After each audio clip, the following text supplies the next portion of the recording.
number of years ago, Laurie Majors, my executive assistant, got a phone call from a lady in Birmingham, Alabama. At the end of the conversation, she said, Zig, she said, I believe this woman thinks she's got an impossible problem, but I believe you can solve that problem with her in just a few minutes if you will spend that time with her. I said, well, Laurie, tell her to meet me backstage. I'll get there about 10 minutes early. My schedule was such that was about all I had. Well, I got there, and I was on backstage behind the curtain on one side. She spotted me from the other side, and as she walked across the stage, I have never seen as much anger in a human being in my life as I saw in her. She almost started crying when she saw me. She said, oh, I'm just so glad to see you. I got this horrible job. I hate it. I hate everything about it. I hate everybody down there. I mean, you talking about negative nails. She was it. She said, can you help me? Now, understand, I've only got about 10 minutes. So I looked at her, and one thing I have learned, I don't do counseling, but I talk with a lot of people who do, in psychology, psychiatry, and the ministry. And they tell me that everybody who comes to you with a problem are not necessarily looking for a solution. I couldn't understand that for a long time. Why do they bring you a problem if they don't want to solve it? Well, I can tell you why. They want to tell you about it, you about it, you about it, you about it, and you about it. And if you foul up the deal and solve the problem, they can't tell you again, you again. They want the attention that goes with the problem, and every company just about it has that kind of an individual. They want the attention that goes with griping and complaining. Well, I looked at the lady, and it wasn't unkindly, but firmly I said to her, yes, and you know, ma'am, I'm afraid your problem is about to get worse. She said, what do you mean? I said, I believe they're going to fire you. She was stunned. I couldn't have stunned her more if I'd hit her in the face with a bucket of ice water. She said, fire me? Why on earth would they fire me? The inflection in her voice clearly said, they're the bad guys, I'm the good guy. Why don't they fire them and keep me? Have you ever noticed that people who are the problem never recognize that they are? They're in complete denial.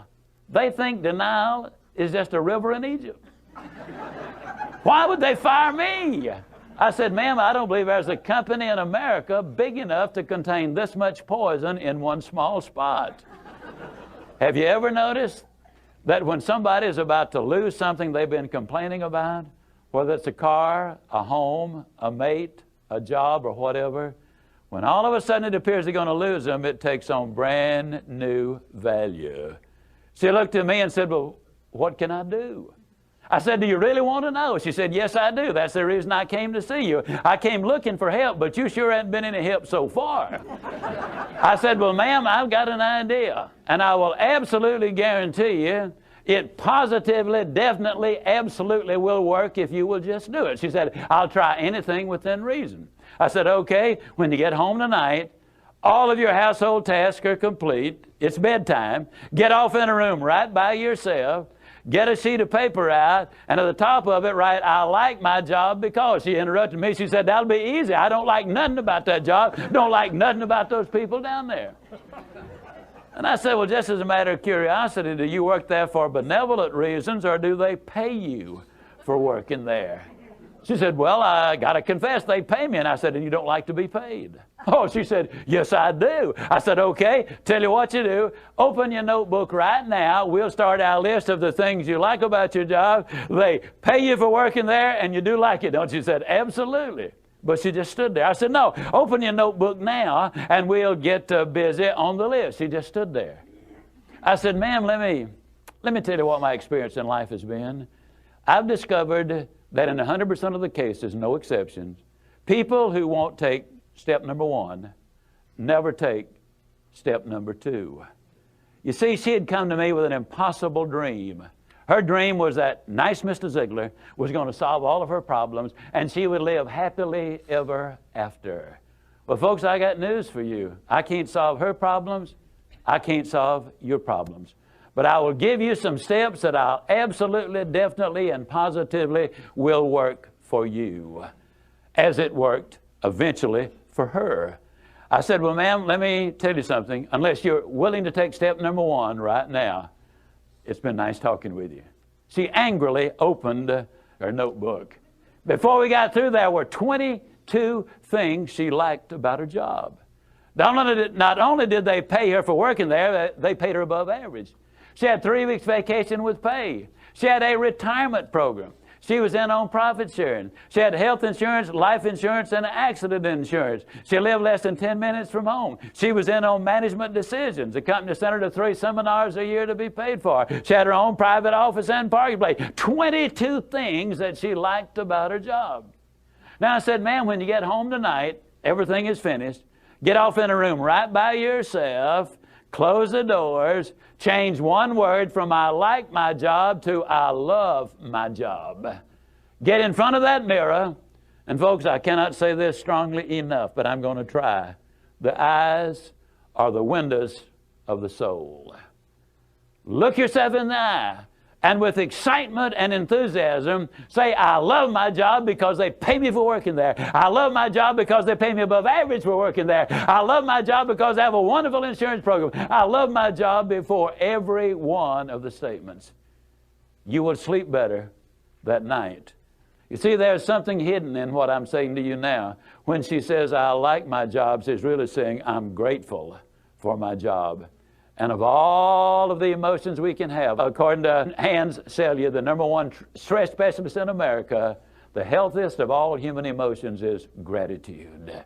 I said, you go down that list. I like my job. I love my job, rather. That is a way of gratitude. You'll sleep better the first night. Tomorrow morning, when you get up, get back in front of the mirror just before you go to work. Get back in front of the mirror and repeat the process again with excitement and enthusiasm. I love my job because, and take the list with you.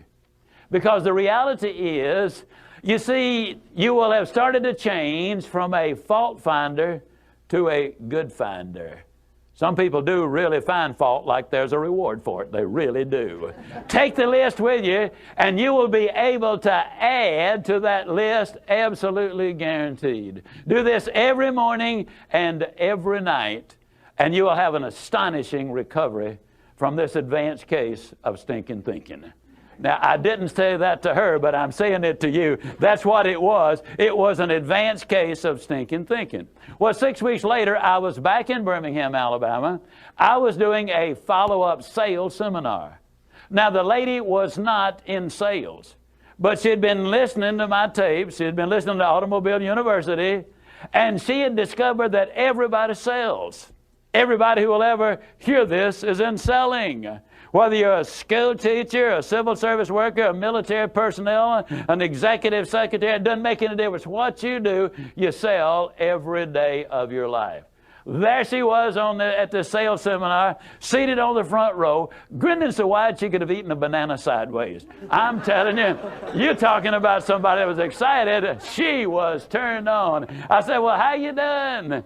She grinned even more broadly and said, Mr. Ziglar, I'm doing wonderfully well. And thank you for asking. She said, you cannot believe how much those people down there have changed.